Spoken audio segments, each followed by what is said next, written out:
Bienvenue pour cette nouvelle séquence des paroles de la vie éternelle avec Marc Joseph.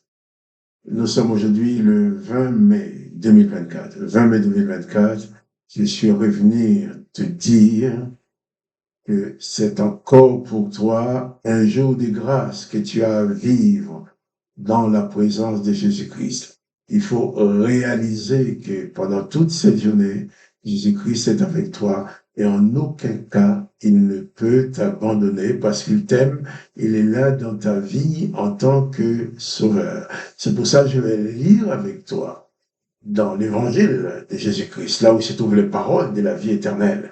Cette parole de Jésus-Christ qui nous révèle l'existence du Dieu son Père qui nous a tant aimés au point d'envoyer Jésus-Christ vers nous.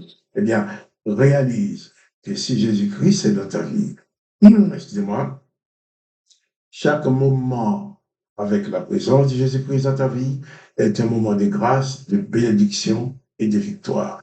Parce que dans ta vie, Jésus-Christ ne sera ni procureur, ni juge, ni geôlier. Il n'est pas là pour te punir, pour t'adresser des reproches, mais il est là pour te bénir, pour t'accompagner et pour t'aider à améliorer ta vie. S'il y a seulement des choses à améliorer dans ta vie, mais eh bien, Jésus-Christ n'est pas là pour t'adresser des reproches, mais il va t'aider à te débarrasser des choses qui ne vont pas dans ta vie. Donc, réalise surtout que la présence de Jésus-Christ dans ta vie, c'est la présence de la grâce. L'apôtre Paul, qui avant d'avoir connu Jésus-Christ, était un persécuteur des chrétiens, a réussi à dire aux Romains, il n'y a donc maintenant aucune condamnation pour ceux qui sont en Jésus-Christ.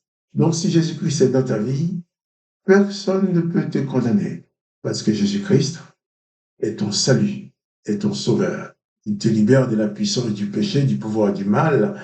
Il te libère aussi du pouvoir des démons, des mauvais esprits qui peuvent causer beaucoup de dégâts dans ta vie. Alors, je suis là pour te dire encore, pas de panique. Jésus-Christ est avec toi. Si tu réalises la réalité de la présence de Jésus-Christ dans ta vie, eh bien, plus de panique, plus de déprime. Quoi qu'il puisse arriver, relève la tête, regarde à Jésus-Christ. Sois toujours apaisé. Garde dans ta vie l'apaisement qu'apporte la présence de Jésus-Christ. Et pas de panique. Jésus-Christ a dit aussi que nous pouvons adresser nos prières à Dieu le Père en son nom. C'est ce que je vais faire. Je vais prier avec toi. Je ne sais pas si quelqu'un a déjà prié avec toi aujourd'hui, mais moi, je suis venu le faire. Et avec plaisir, avec bonheur, je vais prier avec toi. Et tu as dit que je vais prier toi aussi. Prie avec moi. Dis tes besoins à Dieu dans le nom de Jésus. Et dans cette communion entre toi et moi, par la présence de Jésus-Christ, par la présence de l'Esprit de Jésus-Christ, ta prière sera exaucée. Jésus-Christ a dit quand deux ou trois s'accordent, vous demandez quelque chose, il le fera. Eh bien, compte-toi avec nous pour demander ta délivrance, pour proclamer ta délivrance, ta guérison, pour proclamer la solution à tes problèmes. Alors prions. Père, j'ai le bonheur et la joie de me tenir devant toi en cet instant, avec mon frère, ma sœur, avec cet homme, cette femme qui écoute et qui regarde cette vidéo et qui prie en même temps que moi. Je me joins à lui, je me joins à elle pour t'apporter sa prière. Tu as dit deux ou trois s'accordent. Eh bien, la prière est efficace. Donc, je m'accorde avec mon frère, je m'accorde avec ma sœur pour te demander sa délivrance. Et dans le nom de Jésus, je te demande d'établir ta paix, ton apaisement dans sa vie. Et que toute forme de panique, de peur, de déprime, de découragement, tout ça puisse être banni. Car quand tu es dans nos vies, tu es là pour nous conduire à la victoire, mais jamais à la défaite. Même quand tout semble perdu, tu as dit, tout est accompli. Donc ta volonté s'accomplira inévitablement dans nos vies. Nous voulons prendre conscience, papa, et nous te demandons vraiment de répandre ta grâce, ta bénédiction sur nous.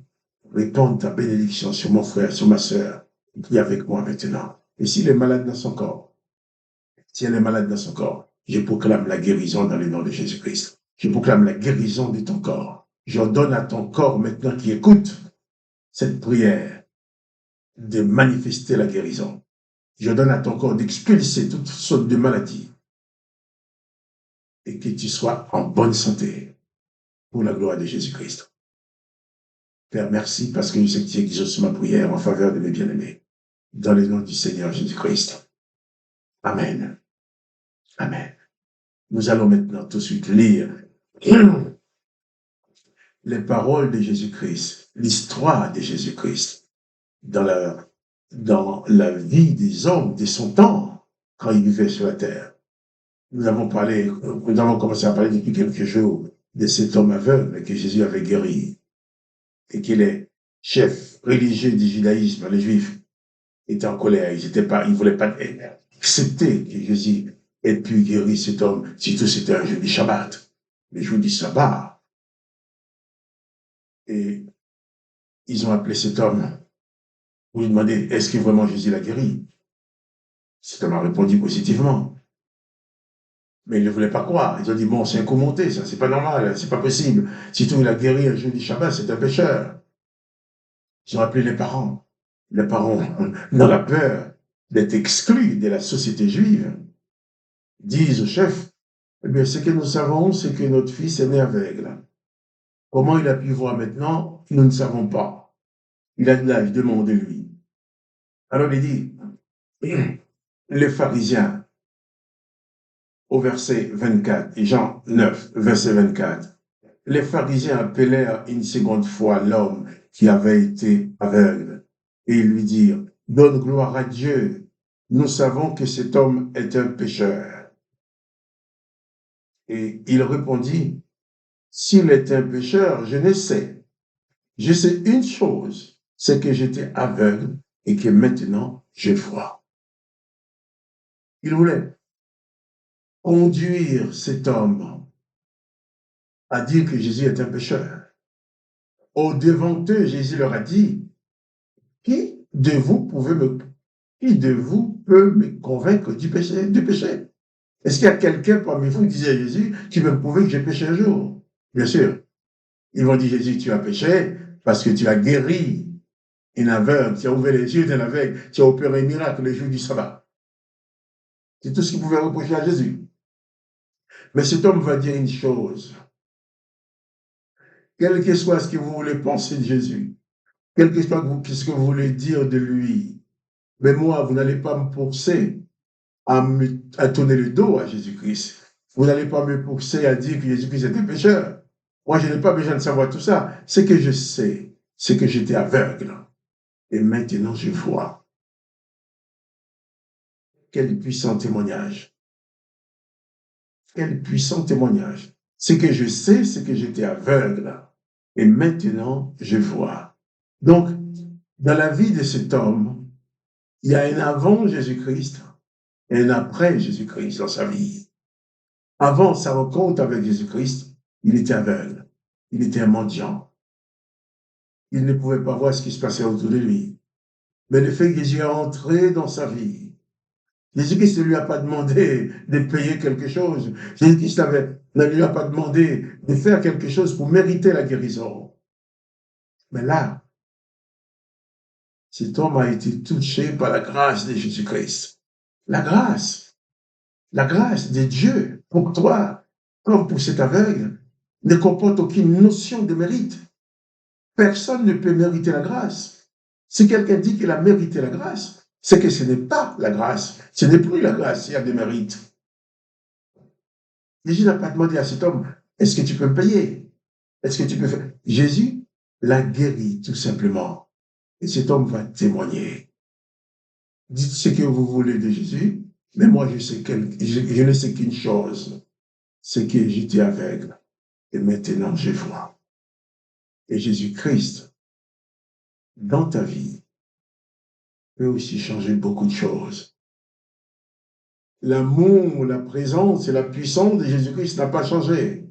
Quand Jésus-Christ entre dans une vie réellement, il y a beaucoup de choses qui changent.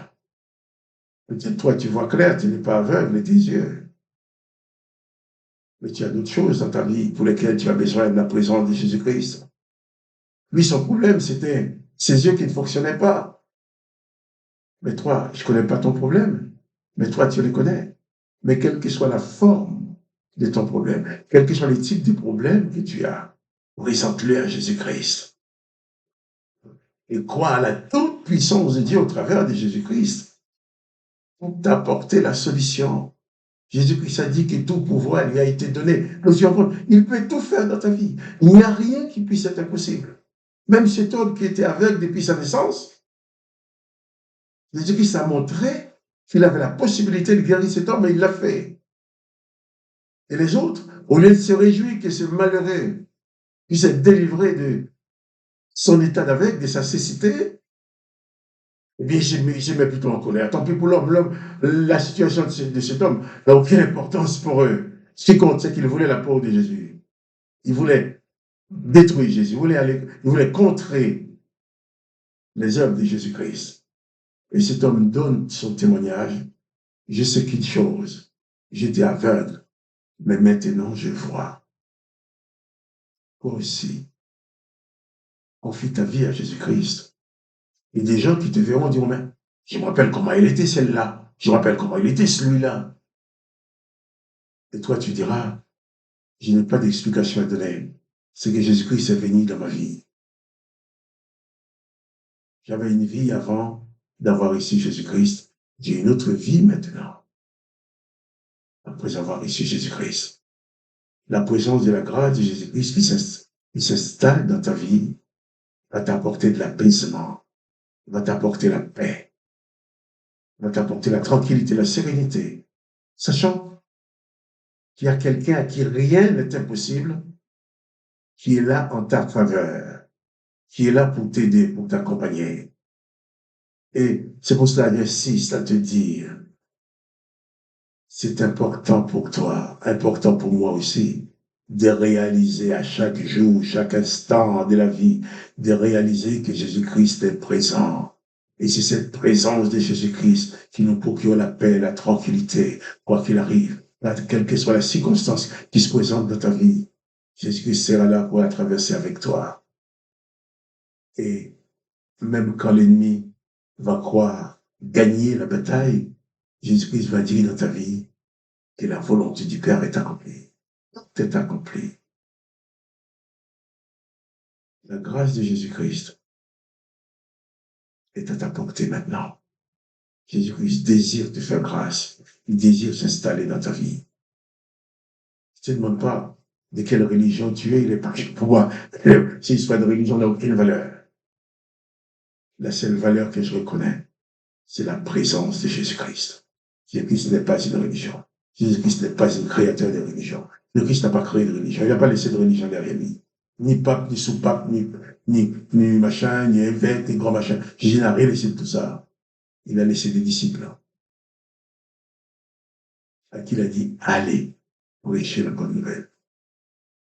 Allez, annoncer les paroles de la vie éternelle. Pierre a dit, Seigneur, à quelle autre irions-nous? Quoi celles les paroles de la vie éternelle? Jésus-Christ il leur dit alors non. Allez, annoncez cette parole de la vie éternelle. Et par son esprit, il les accompagne. C'est important de comprendre cela. Car aujourd'hui, on va nous dire, quelqu'un va te dire, mais ton histoire de Jésus, là, qui va faire quelque chose dans ta vie, c'est pas possible. Mais toi, tu diras seulement, cette personne, tu peux dire tout ce que tu veux, mais moi, je sais une chose. J'avais une vie avant de connaître Jésus-Christ, mais le jour où Jésus-Christ est entré dans ma vie, tout a changé. J'étais aveugle, mais maintenant, je vois. Quelle soit la réalité, que cela devienne une réalité aussi dans ta vie. Et tout aveuglement spirituel puisse disparaître de ta vie et que la lumière de Jésus-Christ éclaire. Jésus-Christ dit, je suis la lumière du monde. Que Jésus-Christ soit la lumière à toi maintenant, dans les noms de Jésus-Christ. Je te bénis. Je proclame la gloire de Dieu dans ta vie. Là où tu n'as pas pu réussir, laisse Jésus-Christ réussir dans ta vie. Que les noms de Dieu le Père soient glorifiés, que les noms de Jésus-Christ soient glorifiés.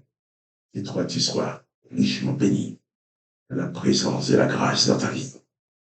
Quant à moi, mon Joseph, je te dis encore, pas de panique. Jésus-Christ est avec toi. Pas de panique. Réalise la présence du Sauveur et sois apaisé. Sois en paix. Et je te dis aussi, si tu aimes cette vidéo, partage-la avec tes connaissances. Et à demain pour les paroles de la vie éternelle.